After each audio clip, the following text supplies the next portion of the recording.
मैंने भगवान महावीर से पूछा कि किसी से दोस्ती और प्रेम रखना है तो क्या किया जाए, तो भगवान महावीर ने कहा कि दुश्मन को मत मारो, दुश्मनी को मारने का प्रयास करो।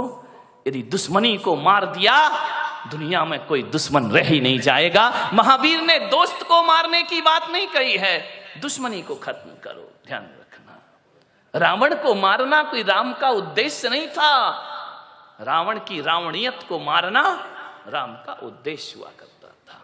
मान्यवाद, बहुत प्रशंसा करो दुश्मन की। दोस्त सबसे बड़ा राजदार होता है हमारी जिंदगी का।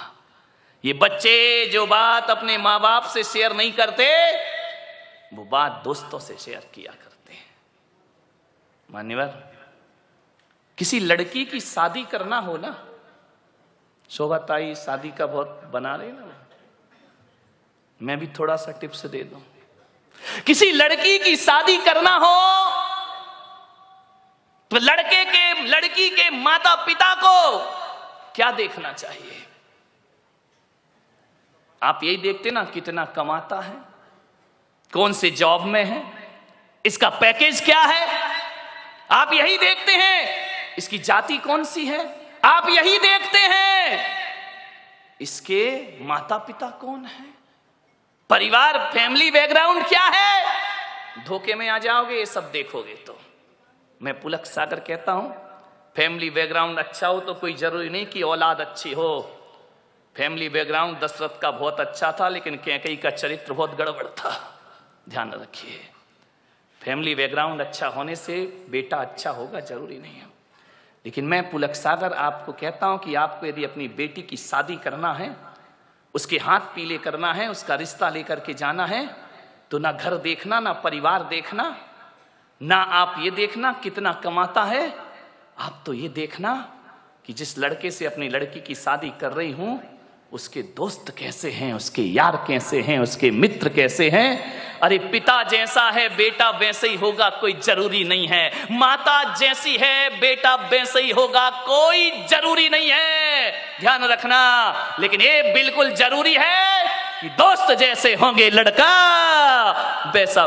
दोस्तों का बैकग्राउंड देखो, आप ये देखो किसके साथ उठता है, किसके साथ बैठता है, कहां जा। माँ बाप से छिपके काम करते हैं लड़के, माता पिता को पता नहीं चलता, और दोस्त सड़कों पे बाहर क्या करते हैं। किसी भी बेटी की शादी करो तो लड़के के दोस्तों के बारे में जानकारी जरूर लेना।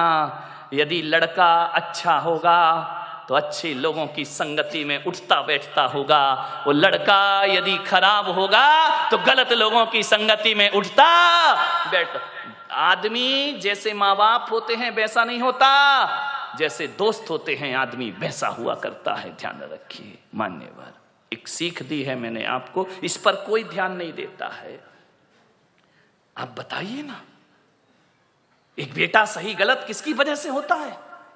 बाप की वजह से, मां की वजह से नहीं मेरे भाई। एक शराबी बाप भी चाहता है कि मेरा बेटा शराब ना पिए। ध्यान रखना, एक जुआड़ी भी चाहता है कि मेरा बेटा जुआ ना खेले, और एक बेश्या भी चाहती है कि मेरी औलाद इस गंदगी में जीवन ना बिताए। ध्यान रखना, एक चोर ने भी ये सपना नहीं देखा होगा कि मेरा बेटा चोर बने। कोई माँ बाप औलाद को चोर नहीं बनाते हैं, कोई माता पिता औलाद को झूठ बोलना नहीं सिखाते हैं, कोई माता पिता शराब पीना नहीं सिखाते हैं, कोई माता पिता सिगरेट पीना नहीं सिखाते हैं। सिगरेट पीने वाला बाप भी चाहता है कि मेरा बेटा सिगरेट ना पिए। ध्यान रखना मान्यवर, मालूम है सिगरेट पीना कौन सिखाता है? दोस्त सिखाते हैं। सबसे पहले शराब पीना रिश्तेदार या माँ बाप ने नहीं सिखाया, शराबी बाप भी नहीं सिखाता है कि बेटा तू पी ले। ध्यान रखना, लेकिन सबसे पहले शराब पीना कोई सिखाता है तो दोस्त सिखाया करते हैं। सबसे पहले हाथ में सिगरेट आई तो माँ बाप और भाई के द्वारा नहीं, एक दोस्त के द्वारा हमारे हाथ में सिगरेट आती है, एक दोस्त के द्वारा हमारे जीवन में गलत चीजें आती हैं। और जब आदमी का स्टेटस ऐसा बन गया है, सिगरेट नहीं पिए, शराब नहीं पिए, तो कहते अरे कहां पिछड़ा हुआ आदमी, दुनिया चांद पे पहुंच गई, तू अगरबत्ती में लटका है। ध्यान रखिए मान्यवर, ऐसे बहकाने वाले बहुत मिलेंगे जिंदगी में। मान्यवर, मैं तो कहता हूं यदि बिगाड़ने वाले दोस्तों से तो बिना दोस्त की जिंदगी गुजार लो, वो अच्छी हुआ करती है। लेकिन ऐसे दोस्तों की संगति ना करो जो हमारी जिंदगी को बर्बाद करके रख दिया करते हो। मानिए, आप सोचिए, जीवन में संगति का बहुत असर पड़ता है। एक पानी की बूंद जो आकाश से गिरती है, और यदि वही पानी की बूंद किसी नीम के पेड़ में चली जाए तो उसका स्वाद कैसा हो जाता है मेरे भाई, बताइए। कड़वा हो जाता है। नीम जानते हो? नहीं जानते हैं तो बोलो ना जानते हैं, नहीं तो मैं समझ रहा तुम कुछ जानते ही नहीं हो। एक नीम के पेड़ में चला जाए तो स्वाद उसका कड़वा हो जाता है। वही पानी की बूंद गन्ने के खेत में चली जाए तो मीठी हो जाया करती है। और वही पानी की बूंद यदि केले के पेड़ में चली जाए तो कपूर बन जाया करती है। वही पानी की बूंद यदि सांप के मुख में चली जाए तो हलाहल जहर बन जाया करती है। और वही पानी की बूंद नाली में चली जाए तो गंदी नाली हो जाती है। वही पानी की बूंद यदि समुद्र में गिर जाए तो खारी हो जाती है। और वही पानी की बूंद यदि सीपी के मुंह में चली जाए तो मोती बन करके निखर जाया करती है। बूंद एक ही है। ये इतने रूप क्यों हुए उस बूंद के? संगति के कारण से। किसकी संगति करी उसने? मोती बना सीप की संगति से और जहर बना सांप की संगति से। ध्यान रखिए, संगति का जीवन में बहुत फर्क पड़ा करता है। एक संत के पास 2 तोते थे। एक आदमी उनके यहां बैठने गया संत जी के दर्शन करने। दोनों तोते अलग अलग पिंजरे में बंद थे। अब जैसे ही पहुंचे तो एक तोता बोला, आइए, राम राम, स्वागत है आपका, स्वागतम, आइए बैठिए। आदमी को बड़ा अच्छा लगा कि यार तोता कितना मीठा बोल रहा है। जय जिनेन्द्र, राम राम, आइए भाई साहब बैठिए, अतिथि देवो भव, आपका स्वागत है, आपका सम्मान है। इतना सुकून मिला उसको। वो मुड़ा थोड़ा सा दूसरे तोते की तरफ। दूसरा तोते ने इतनी गालियां बकी, इतनी गालियां बकी, मारो, काटो, पीटो, पकड़ो, लूटो। अरे उसने कहा कि संत जी ये क्या मामला है? एक तोता गालियों पे गालियां बक रहा है और एक तोता आइए स्वागतम बड़ा मीठा शब्द बोल रहा है। संत ने कहा, मैंने इन तोतों से कुछ जिंदगी का पाठ पढ़ा है। बोले क्या पाठ पढ़ा है? बोले जब ये तोते पैदा हुए थे, एक तोता मैंने डाकू के घर भेज दिया था और एक तोता मैंने साधु के घर भेज दिया था। अरे जो साधु का तोता था वो कहता था राम राम तुम्हारा स्वागत है, और जो डाकू के घर पला है वो कहता है मारो, काटो, पकड़ो और लूटो। ये संगति का फल है। तोता तो एक ही है ना, किस घर में पड़ा है? एक बात याद रखना, भीलनी के घर में पड़ा हुआ चंदन तिलक लगाने के काम नहीं आता, चूल्हे में जला करके रोटियां बनाया करती है। ध्यान रखना, भीलनी के घर में रखा हुआ हीरे का टुकड़ा आभूषण नहीं बनता है, वो पैर घिसने के काम आया करता। कहां पड़े हो आप? चंदन पड़ा चमार घर, ध्यान रखिए, नित नित कूटे चाम। चंदन कहां जाना चाहिए? किसी पंडित पुजारी के पास जाए तो माथे का तिलक बनेगा, और ऐसी जगह चला जाए जहां रोज चमड़ा कूटा जाएगा। ध्यान रखिए, सोचना है आपको, आप कीमती हैं, आप महत्वपूर्ण हैं। दोस्ती को ध्यान में रखिए, किसके साथ आपका उठना बैठना है। एक बात याद रखना, मैं खाने में बैठकर दूध पीना खराब है। ध्यान रखिए, मैं खाने में बैठकर दूध भी पियोगे तो शराबी का दर्जा मिलेगा तुम्हें, इतना स्मरण रखना। और संत के दरबार में पानी भी पियोगे तो पानी नहीं, अमृत और आशीर्वाद का नाम उसे दिया जाता है। अमृत पान हुआ करता है। चीज तो वही है, चीज में क्या फर्क पड़ता है? संगति किसकी कर रहे हो? अच्छे लोगों की संगति करो, ऊंचे लोगों की संगति करो। ऊंचे लोग, ऊंची पसंद। कौन बोला? माणिक चंद। ध्यान रखिए, मान संगति कैसे करना है, ऊंचे विचार। मैं जब स्कूल में पढ़ता था पढ़ाई में बहुत वीक था, बहुत कमजोर। हकीकत बताऊं, धक्के लग लग के पास होता था, पढ़ाई में मन ही नहीं लगता था। दुनिया भर की शैतानी में मन लगता था, पढ़ने लिखने में कोई दिमाग नहीं, बस इसी में खुश थे। कभी देखने ही नहीं कितने परसेंट, और हमारे समय तो परसेंटेज का लफड़ा ही नहीं था। इस क्लास से उस क्लास में चले गए, पास हो गए, ना माँ बाप को कुछ पड़ी है ना हमें कुछ पड़ी है। जाकर के देखा, बोले क्या रिजल्ट पास, नाचते गाते आ गए, जानते ही नहीं थे 90% क्या होते हैं। आजकल के बच्चे को तो 98% आ जाए तो डिप्रेशन में चला जाता है, 2% कम क्यों हुए। हम लोग तो कोई लफड़ा ही नहीं था, आ गए, पास हो गए, निकल गए, बैठ गए अगली क्लास में, कोई परसेंटेज की बात नहीं थी। कई बार तो 5 नंबर का ग्रेस भी लग के अगली क्लास में बिठा दिया जाता था। मान्यवर सोचिए, बड़ी पढ़ाई बड़ी मजेदार थी। फेल भी हो गए तो कोई टेंशन नहीं। एक लड़का फेल हो गया था हमारी क्लास में बचपन में। अब वो फेल तो हो गया बेचारा, बड़ा रो रहा। मैंने कहा काहे को रोता यार, हो गया फेल हो गया। स्कूल अगर आए तो पढ़ना ही पड़ेगा, पढ़ाई गर जहर है तो पीना ही पड़ेगा। उस समय मैंने कविता लिखी थी, गिर गिर के पढ़ाई में संभलते ही रहेंगे। ये मेरी बचपन की कविता है। गिर गिर के पढ़ाई में संभलते ही रहेंगे, गर फेल भी हो जाए तो पढ़ते ही रहेंगे। जिसने किया फेल वही पास करेगा, पढ़ाई अगर जहर तो पीना ही पड़ेगा। हाँ, कितने खुश हो गए। देखो ऐसी बातें इतनी जल्दी आ जाती हैं। अरे जो फेल कर रहा वही पास करेगा, टेंशन काहे को ले रहा है। अभी नहीं करेगा अगले साल करेगा। आज की पढ़ाई बिल्कुल अलग हो गई है। ध्यान रखना, मैं पढ़ता था, पीछे की लाइन में बैठता था, मेरे नंबर कम आते थे। मेरे एक शिक्षक थे, आज मुझे स्मरण में आ रहे हैं, डी भारत, क्रिश्चियन थे।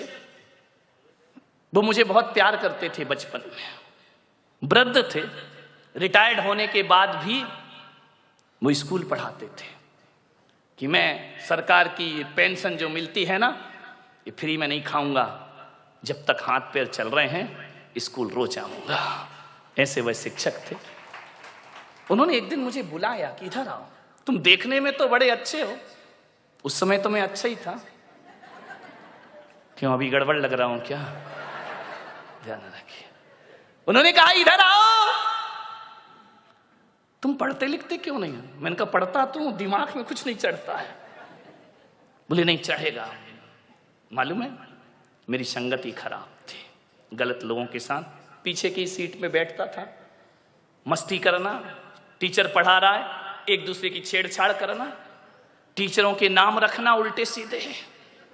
अब स्कूलों में तो यही होता है, और क्या करोगे। उनको चिढ़ाना, उनकी नकल करना। वो चले गए तो ब्लैक बोर्ड में उनका चित्र बनाना, चित्र बना रहे सर का, बन गया बंदर का।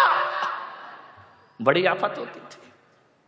उन्होंने कहा इधर आओ, देखने में बड़े अच्छे हो लेकिन काम तुम्हारे बहुत गड़बड़ है, पढ़ाई में आगे बढ़ो। मैंने कहा मैं नहीं लगता मन। स्कूल क्यों आते हो? माँ बाप भेजते हैं, आना तो मैं बिल्कुल नहीं चाहता हूं, लेकिन अब भेजते हैं तो भेजते, मैं करूं क्या। उन्होंने कहा इधर आओ, तुम्हारा पढ़ने में मन लगेगा। मैं 8th क्लास तक बहुत घटिया नंबर से पास होता था, बड़ी मुश्किल से। उन्होंने मुझे कहा आज से मेरा आदेश है, तुम पीछे की सीट में नहीं आगे की सीट में आकर के बैठोगे। पीछे की सीट पे वही बैठता है जो पढ़ाई से जी चुराता है, जो क्लास में मस्ती करना जानता है। ये आगे की सीट में जितने लड़के बैठे सब इंटेलिजेंट बच्चे हैं। और बेटा मैं कहता हूँ आज से होशियार बच्चों के साथ रहो, तुम्हारा सोच बदलेगा, तुम्हारा चिंतन बदलेगा। मान्यवर मुझे नहीं मालूम था उस समय, तो मुझे मजाक लगा कि क्या बकवास कर रहे हैं। 1 साल 2 साल जब मैं आगे की सीट में मैंने बैठना प्रारंभ किया, मेरे दोस्त थे अच्छे, उनके नाम मुकेश, प्रशांत, ये सब मेरे छोटे छोटे दोस्त थे, साथ पढ़ता था। वो क्लास में अव्वल दर्जे में पास होते थे। मान्यवर जो 3rd डिवीजन में मैं पास होता था, पासिंग मार्क, उन लड़कों की संगति करी, मेरे 60% नंबर आना प्रारंभ हो गए।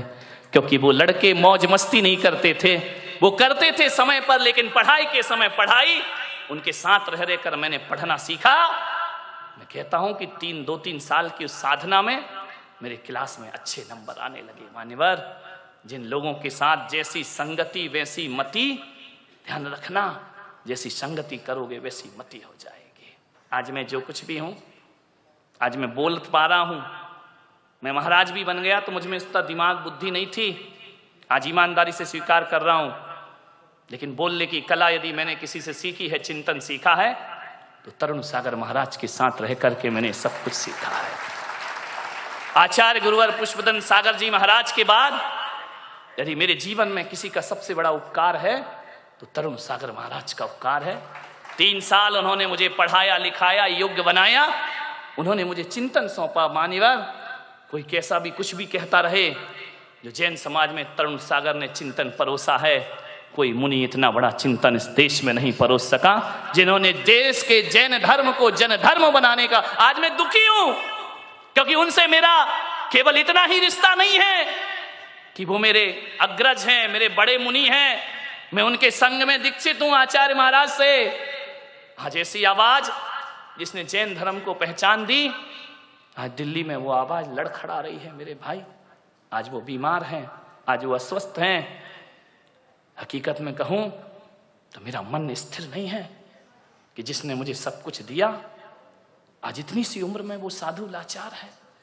मैं यही कहूंगा पूना वालों से कि अपने घरों में ईश्वर से प्रार्थना करें कि तरुण सागर की आवाज दबना नहीं चाहिए, वह हमेशा आगे बढ़ती रहे। और मैं तो आज ये कहता हूं कि भगवान, हम जैसे साधुओं का क्या है, मेरी भी उम्र यदि उन्हें दे दी जाए तो पुलक सागर वो करने को भी तैयार है। उनका जीवन वो समाज की धरोहर है, विरासत है। उन्होंने देश को एक सही दिशा दी है। उन्होंने मेरे से कभी छोटे मुनि जैसा व्यवहार नहीं रखा। उनके साथ बहुत से साधु रहे। हमारे संघ में जो भी दीक्षित हुए, ट्रेंड होने उनके ही पास जाते हैं, सबसे ज्येष्ठ साधु हैं। जो भी गए सबने सीखा। लेकिन तरुण सागर महाराज आज भी बोलते हैं कि पुलक सागर, जो तुमने ग्रहण किया वो कोई भी साधु मुझसे ग्रहण नहीं कर पाया है। उन्होंने हमेशा मुझे अपना छोटा भाई ही नहीं, छोटा मुनि ही नहीं, उन्होंने हमेशा मुझे अपना मित्र समझा है। आज भी हमारे उनके रिश्ते आज दूर दूर होने के बाद भी सबसे घनिष्ठ मित्रता यदि किसी से है तो तरुण और पुलक सागर की जोड़ी। नॉर्थ में जाकर के आप देखेंगे, यदि मैं उत्तर प्रदेश में चला जाऊं ना, दिल्ली में चला जाऊं, तो आज भी दिल्ली वाले मुझे छोटा महाराज कहकर बुलाते हैं। बड़े महाराज तरुण सागर, छोटे महाराज पुलक सागर। आज भी मैं उनकी नजरों में बड़ा नहीं बना। ऐसी जोड़ी 3 साल हम लोग साथ रहे, एक भी दिन विवाद नहीं, झगड़ा नहीं, लड़ाई नहीं, कभी जोर से नहीं बोले।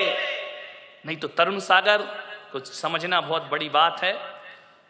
लेकिन आज तक मैं इस भरी सभा में कह रहा हूं कि कभी हम दोनों के बीच में तू मैं नहीं हुई। कभी उन्होंने मुझे जोर से नहीं बोला, डांटा नहीं, और उन्होंने डांटा नहीं और मैंने भी कभी डांटने का अवसर उनको प्रदान नहीं किया। आज वो पीड़ित हैं। विनोद गया है संदेश लेकर, बहुत अस्वस्थ है वो।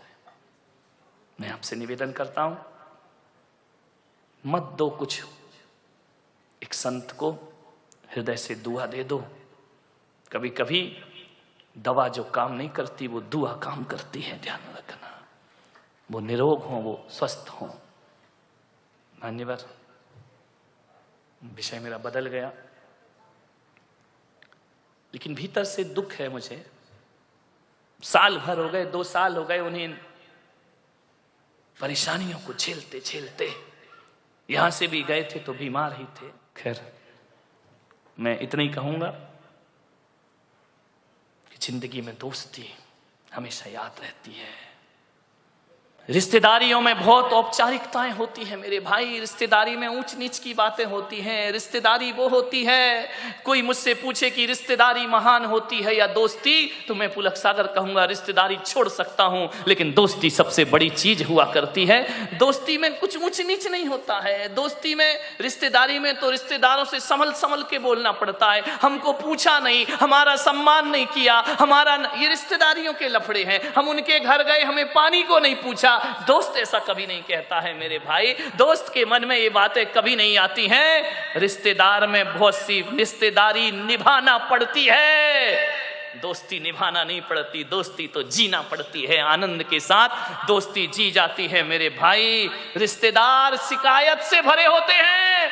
कभी कमर साहब आ जाएं, दामान जी आ जाएं, यदि आपके घर में खाएंगे पिएंगे, तिलक भी करवाएंगे, टिफिन भी ले जाएंगे, और घर जाके कहेंगे मजा नहीं आया, धत रे की मर गया वो करते करते ससुर साहब, तुमने क्या दिया, मजा नहीं आया। विचार करिए, ये रिश्तेदारियां होती हैं। और दोस्ती तो वो होती है, यदि दोस्ती का आनंद लेना है तो नारायण कृष्ण सुदामा के चिवड़े का आनंद लिया करते हैं, जो 56 भोगों में आनंद नहीं आया करता है। दोस्ती बड़ी आनंद प्रदायक होती है। आपसे एक निवेदन है, मैं जहां तक सोचता हूं कि अब्दुल कलाम को यदि गलत संगति मिल जाती तो मेरा पूरा विश्वास है कि अब्दुल कलाम लादेन बन गए होते, और लादेन को अच्छी संगति मिल जाती तो लादेन अब्दुल कलाम बन गया होता। ध्यान रखिए, राम को अच्छी संगति मिली, वो महान हो गए। यदि रावण को अच्छी संगति मिलती तो रावण भी राम बन के खड़ा होता, और राम को गलत संगति मिलती तो राम रावण बन गए होते। मेरे भाई, आपसे मैं यही निवेदन करना चाहता हूं। आज यदि मैं इस ओहदे पर आके पहुंचा हूं तो इसमें मेरे जीवन में सबसे ज्यादा हाथ किसी का है तो दोस्तों का हाथ मेरे जीवन में है। मान्यवर सोचिए, अच्छी संगति करो। मालूम है, गंगा जैसी नदी में यदि नाली का पानी मिल जाए तो कहते हैं कि नाली का पानी गंगा जैसा पूज्य हो जाया करता है। गंगा में नाली का पानी मिले तो वो गंगा जल हो जाया करता है, और गंगा जल को यदि नाली में डाल दिया जाए तो वो गंदा जल हो जाया करता है, वो अपवित्र हो जाया करता है। संगति करो तो गंगा जैसों की करो, जहां जाकर के हमारा ये गंदगी में शरीर पवित्र हो जाए। एक कोयले की बोरी में, कोयला जानते हैं, मैला है क्या, बड़ा कठिन है, कोड़सा है, यही कोड़सा, हाँ चलेगा, बहुत कठिन है भाई। यदि उसके बोरी गोनी उसमें यदि शक्कर भर दी जाए तो शक्कर काली हो जाती है। मेरे भाई ध्यान रखना, इस संगति का फल हुआ करता है।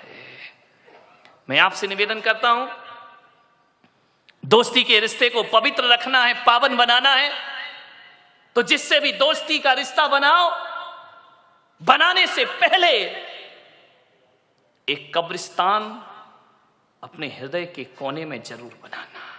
ध्यान रखना, बाहर के कब्रिस्तान की बात नहीं कर रहा हूं, अपने हृदय के कोने में, अपने मन के कोने में एक कब्रिस्तान जरूर बनाना।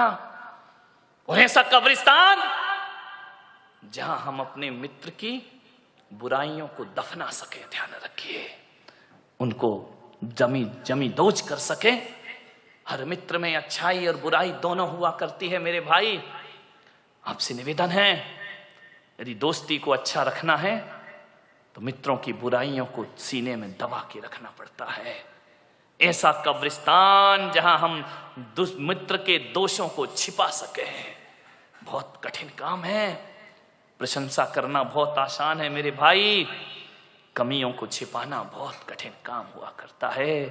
अरे किसी व्यक्ति में कोई कमी है, उस कमी को यदि छिपाना है तो इतना ही कठिन है जैसे कोई जहर का घूंट पी रहा हो। मेरे भाई, हम दूसरों की कमियों को उजागर बहुत जल्दी करते हैं। दोस्त कैसा होना चाहिए? एक वो होती है ना ढाल, तलवार के साथ ढाल जो होती है वो हमेशा पीठ के पीछे रहा करती है, पीठ पर लगी रहती है। लेकिन जो ढाल जो पीठ पर है, लेकिन जब उसका दोस्त रणभूमि में खड़ा होता है और जब उस पर तलवारों से आक्रमण होता है तो पीछे की ढाल छाती के सामने आ जाया करती है।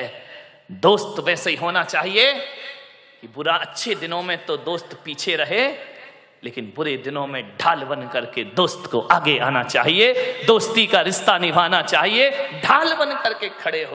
एक ही चांद काफी है, क्या जरूरत है सितारों की? आकाश में एक ही चांद काफी है, क्या जरूरत है सितारों की? और जिंदगी में एक ही दोस्त काफी है, क्या जरूरत है हजारों की? मेरे भाई, एक सच्चा दोस्त मिले। 2 अगस्त 1935 को, समेट रहा हूं अपनी बात को, 2 अगस्त 1935 को अमेरिका की एक अदालत ने एक लड़के को फांसी दे दी। सबूत के सामने अदालत कुछ ना कर सकी। अदालत जानती थी कि लड़का बेगुनाह है, लेकिन बेगुनाही का कोई सबूत नहीं था। कानून अंधा होता है, उसकी आंखों में पट्टियां बंधी होती हैं काली, वो कुछ नहीं देखता। कानून खुद जाके अपराध नहीं देखता, कानून यदि देखता है तो सबूतों की निगाह से देखा करता है। सबूतों ने पास कर दिया कि अपराधी है, अमेरिका ने उसे सजा दे दी, मौत की सजा। उसका एक दोस्त था, उसे पता चला कि मेरा दोस्त गलत नहीं है, लेकिन कानून के सामने वो दोस्त भी लाचार था। उसे पता लगा कि उसके दोस्त को फांसी दे दी गई 2 अगस्त को। उसने देखा कि मेरे दोस्त को फांसी दे दी, उसी समय उसने जाके अपनी आत्महत्या कर ली। वो दोस्त का जुदाई सहन नहीं कर पाया, मर गया, सुसाइड कर लिया उसने। जैसे ही अमेरिका की सरकार को पता लगा कि एक दोस्त की फांसी पर दूसरे दोस्त ने अपनी हत्या कर ली, अखबारों में उछल गई सुर्खियों में। अमेरिका ने कहा कानून के हाथ से हम लाचार थे, निश्चित वो निरपराधी होगा जिसे फांसी लगा दी गई।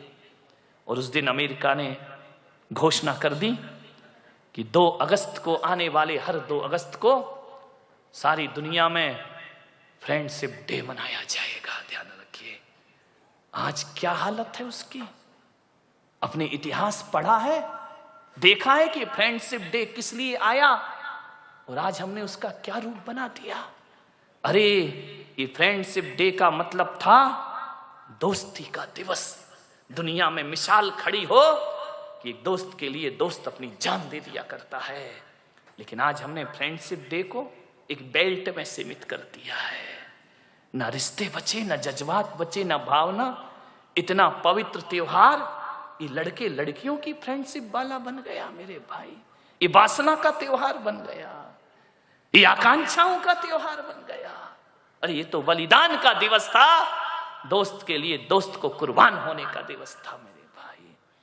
ऐसी सड़ी गली संस्कृतियां मत लाओ अपने देश में। इन रिश्तों को, इन त्योहारों को समझने का प्रयास करें मेरे भाई। आने वाला 2 अगस्त मनाया जाए तो ऐसा ना मनाओ जैसे बनाते हो कि मोबाइल पे फॉरवर्ड कर दिया मैसेज, एक बेल्ट उसने बांध दिया, एक बेल्ट उसने बांध दिया, friendship day, happy friendship day.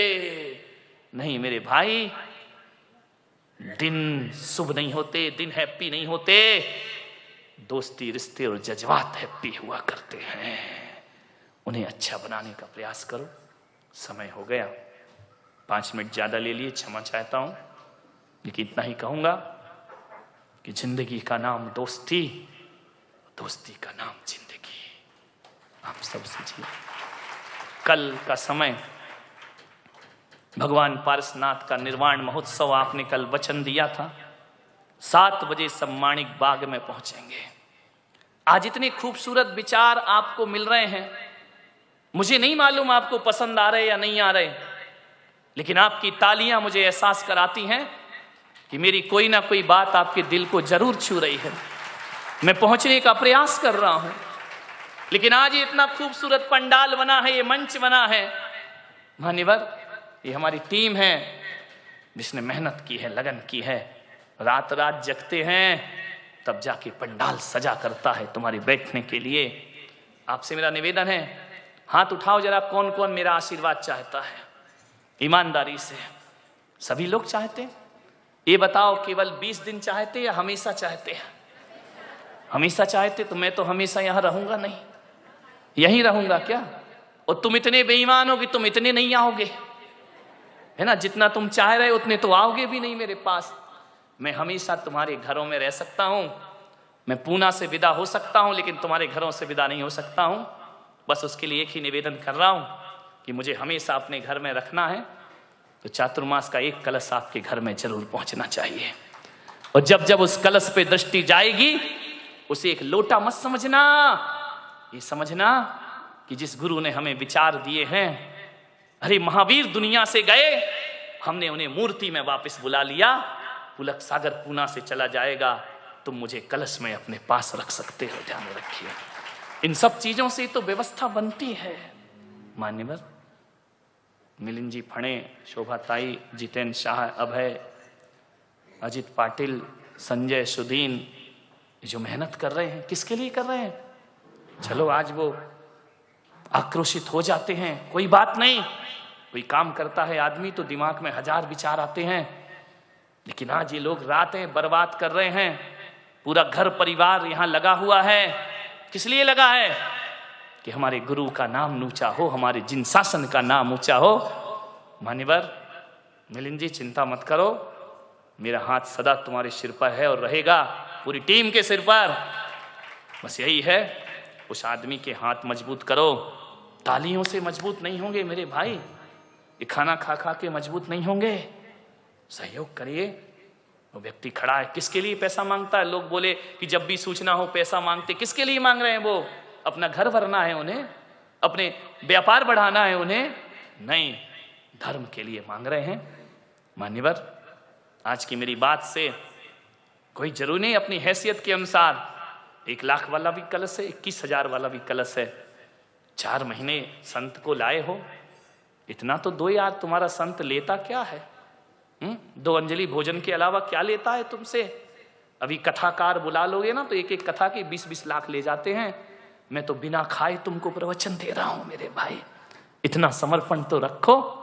एक एक कलश जरूर बुक होना चाहिए। उस व्यक्ति को साहस दो, ताकत दो, वो काम कर रहा है। मैं अपनी ऊर्जा दे सकता हूं, लेकिन मेरी मर्यादा है। मेरे पास धर्म है, तुम्हारे पास धन है। धन होता तो मैं तुमसे कहता ही नहीं, मैं खुद ही कहता कि जाओ मिलिंद, करो काम, कोई चिंता की बात नहीं।